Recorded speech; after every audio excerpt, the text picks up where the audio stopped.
حضور قرآن نے نہیں بتایا. قرآن نے تو بھائی آپ مجھے بتائیں ملت مسلمہ قرآن پر پہلے ایمان لائے یا رسول پر؟ ایمان پہلے کس پر لائے؟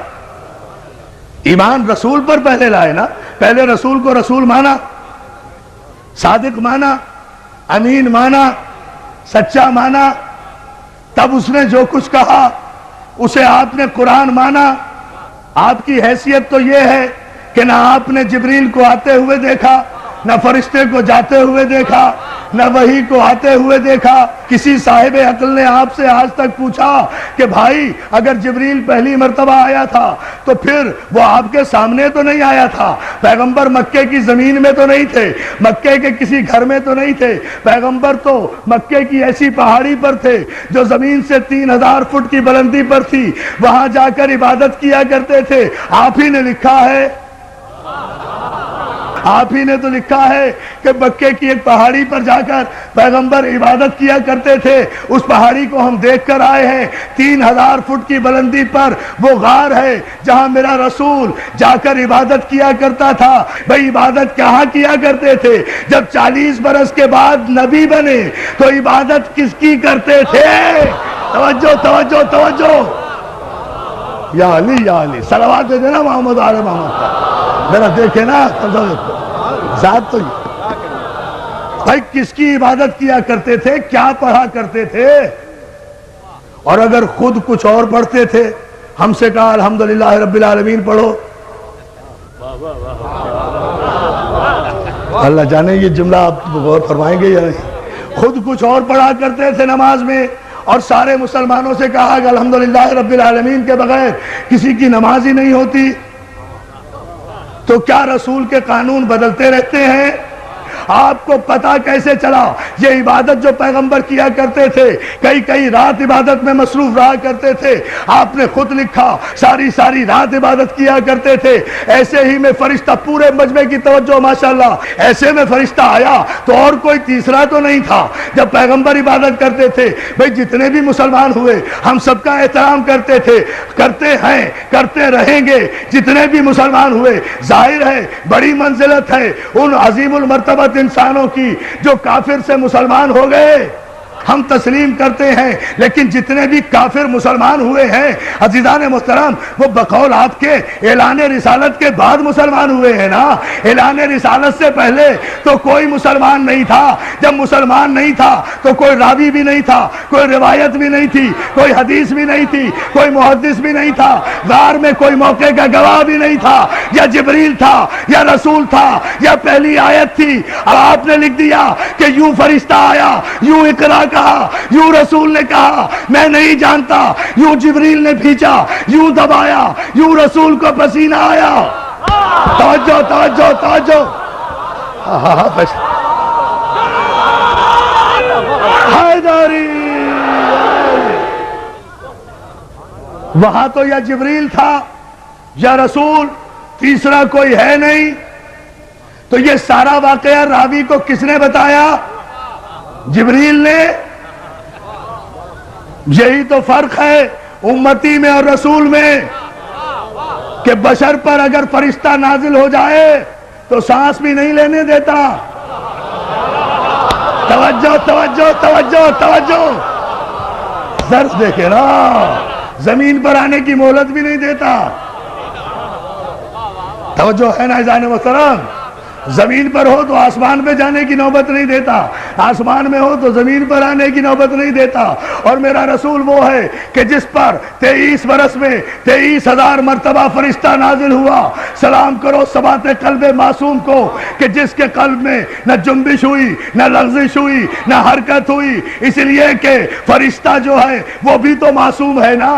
کہ اس وقت غار میں کوئی نہیں تھا رسول کے علاوہ اور جبریل کے علاوہ، اور پیغمبر غار سے پورے مجمع کی توجہ، پیغمبر غار سے اترنے کے بعد نہ کسی محلے میں گئے، نہ کسی دوست کے پاس گئے، نہ کسی بت پرست کے پاس گئے، نہ کسی کافر کے پاس گئے، نہ کسی مشرک کے پاس گئے۔ پیغمبر سیدھے، آپ نے لکھا ہر سیرت کی کتاب میں، ابن ہشام سے لے کر شبلی نعمانی تک ہر ایک کی کتاب اٹھا کر دیکھیں، سب نے لکھا کہ پیغمبر سیدھے جناب خدیجہ الکبریٰ کے پاس گئے ہیں، فاطمہ کی ماں کے پاس گئے ہیں، سارا واقعہ انہیں بتایا ہے کہ پہلی آیت کی شان نزول کیا تھی۔ تو میں یہ نہیں دیکھوں گا کہ راوی کیا کہہ رہا ہے، اس سے احترام رسول مجروح ہوتا ہے۔ مجھے تو یہ بتاؤ کہ خدیجہ الکبریٰ نے کیا کہا، جو ہے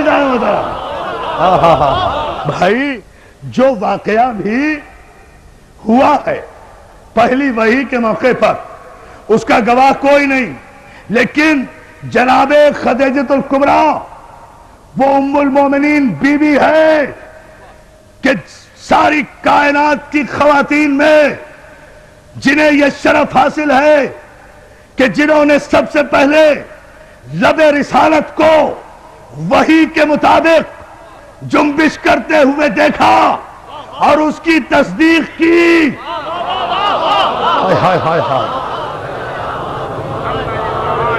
جناب خدیجہ الکبریٰ وہ خاتون ہیں کہ جنہوں نے اس وقت تصدیق رسالت کی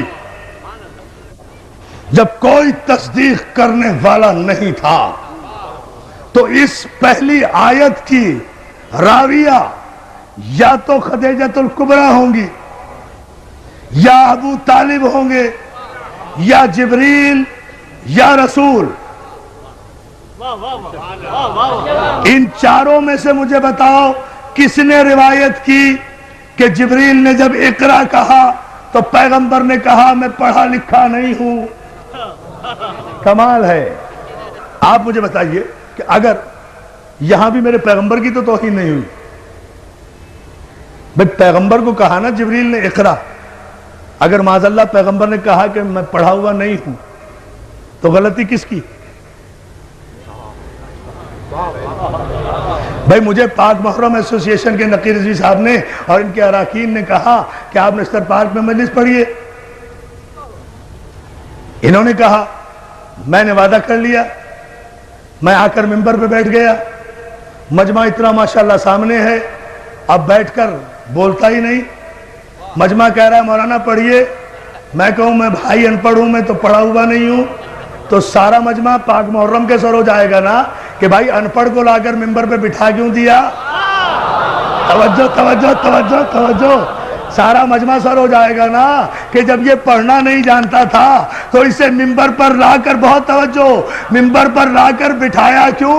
مجھے پھر بھی کچھ نہیں کہے گا، یا بلانے والے کی خطا یا بھیجنے والے کی خطا۔ بھائی یہ تو اللہ سے پوچھو کہ جب وہ پڑھنا نہیں جانتا تھا تو پھر جبریل کو بھیجا کیوں کہ پڑھو؟ اب میں جملہ کہوں گا تاریخی اور آپ کی توجہ چاہوں گا۔ جبریل کو کہا کیوں؟ جو پڑھنا نہیں جانتا تھا، تو جبریل کو بھیجا کیوں کہ جا کر کہو کہ پڑھو؟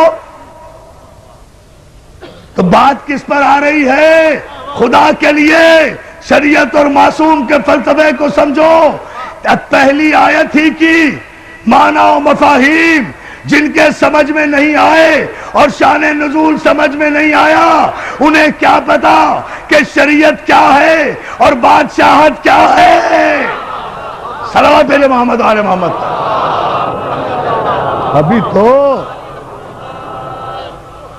ابھی تو خیر سے پہلی آیت بھی سمجھ میں نہیں آئی، سارا قرآن کہاں سے سمجھ میں آئے گا؟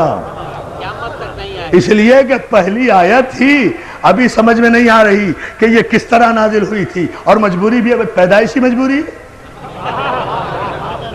اس میں کوئی قصور بھی نہیں ہے، ان کا بھی کوئی قصور نہیں، ہم تو بڑے ادب کے ساتھ کہہ رہے ہیں، اس میں کوئی قصور بھی نہیں، بات صرف اتنی ہے، مسئلہ صرف اتنا سا ہے، سمجھ لیجئے، بات واضح ہو جائے گی۔ بات میرے عزیز دوستو صرف اتنی سی ہے کہ اللہ جن معصومین اور معصوم انبیاء کی پرورش کرنے والوں کو منتخب کر لیتا ہے نا، ان کے نقش قدم کو بھی شریعت بنا دیتا ہے۔ ان کے نقش قدم کو بھی شریعت بنا دیتا ہے. مجھے بتائیے نا، کعبے میں جتنی شریعت جاری ہے نقش قدم ہے نا معصوم کا؟ یہی گفتگو چھوڑی تھی نا. کعبے میں جتنی شریعت جاری ہے، یہ سارے جتنے ارکان حج آپ کر رہے ہیں، یہ جتنی صحیح کر رہے ہیں، یہ صفا و مروہ کے درمیان جا رہے ہیں، یہ 3 شیطانوں کو پتھر مار رہے ہیں، اگر بغیر سوچے سمجھے مار رہے ہیں تو یہ پتھر آپ ہی پہ پڑ رہے ہیں. توجہ توجہ توجہ توجہ توجہ، صلوات بھیجیں بآواز بلند.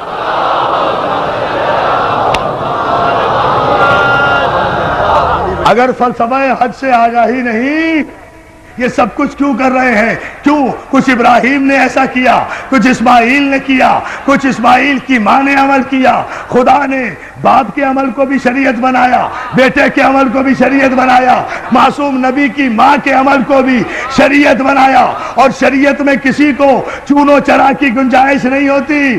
شریعت کی اپنی مرضی، معصوم کی اپنی مرضی. کعبے میں جاتے ہو، حجر اسود کو چومتے ہو نا، پتھر وہ بھی ہے، پتھر وہ بھی تھے جو کعبے میں رکھے ہوئے تھے.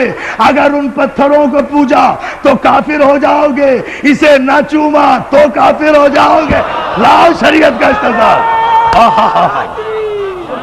بولو شریعت پر کو توجہ ہے میرے دوستو. جب آپ اتنے انہماک سے اور اتنی محبتوں سے سماعت فرما رہے ہیں تو پھر ذرا سا اس کی وضاحت بھی سن لیجئے، یہ زحمت بھی گوارا کر لیجئے. عزیزان محترم، جتنے پتھر تھے، پتھر کے خدا بنا کے رکھے تھے، سب کو نکال دیا گیا، اس کو لگایا گیا. پتھر وہ بھی، پتھر یہ بھی، جنس میں فرق نہیں ہے. اب ذرا سا علمی مرحلہ ہے، اسے سمجھ لیں، آپ تھوڑا سا غور کریں، نتیجہ سامنے آئے گا. جنس میں فرق نہیں ہے. ایک کو ہٹا دیا گیا، ایک کو لگا دیا گیا. 360 کو ہٹا دیا گیا، ایک کو لگا دیا گیا. چلیے بات واضح کر دوں، ٹھیک ہے نا؟ ایک کو لگایا گیا، اس کے ان کے آگے سر جھکایا تو مشرک ہو جاؤ. اسے نہ چوما تو ارکان حج مکمل نہیں ہوتے.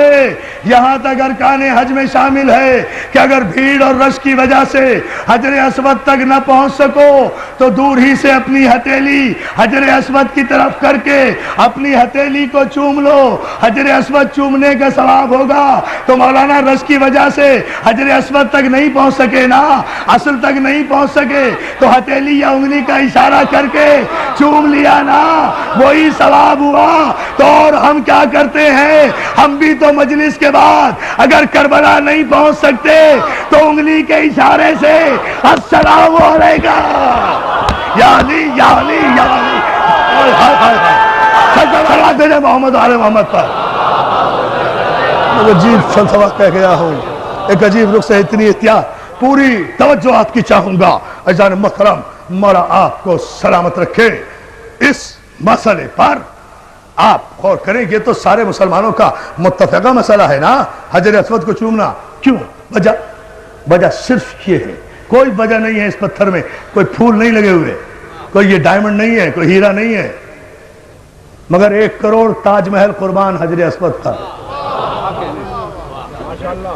1 کروڑ تاج محل اور شیشے اور سونے کی عمارتیں قربان، ہیروں اور جواہرات کی کانیں قربان حجر اسود پر. کیوں؟ خدا کے لیے پورا مجمع توجہ کرے.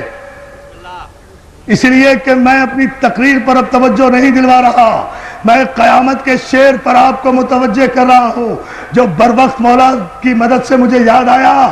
عزیزان محترم، کوئی وجہ نہیں ہے، وجہ صرف یہ ہے. اب سمجھ لیں آپ، شریعت بھی سمجھ میں آ جائے گی، معصوم بھی سمجھ میں آ جائے گا.